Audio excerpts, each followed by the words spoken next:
مکے پر قبضہ تھا بنو جرہم کا، تو اس کے بعد بنو خزاعہ نے اس پہ حملہ کر کے قبضہ کر لیا۔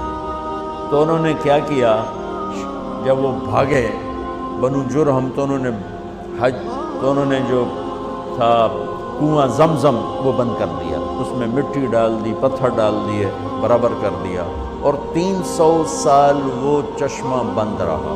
300 سال وہ کنواں بند، 300 سال۔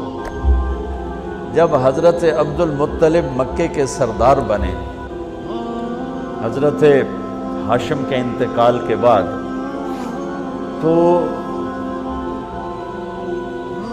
انہوں نے خواب دیکھا، کوئی کہہ رہا ہے پاک پانی نکالو، اور خواب ختم ہو گیا۔ اگلے دن پھر خواب دیکھا، کوئی کہہ رہا ہے پاک پانی نکالو، اور آنکھ کھل گئی۔ تیسرے دن پھر خواب دیکھا، کوئی کہہ رہا ہے پاک پانی نکالو، تو اب آنکھ نہیں کھلی۔ آپ نے خواب میں پوچھا وہ پاک پانی کیا ہے، کدھر ہے؟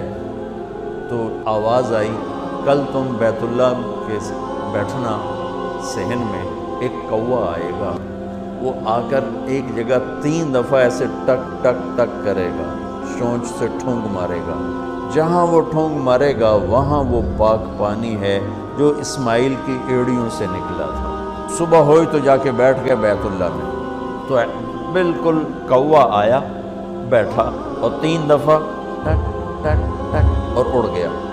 تو انہوں نے فوراً اپنے خاندان کو اکٹھا کر کے کہا کہ وہ جو ابراہیم علیہ السلام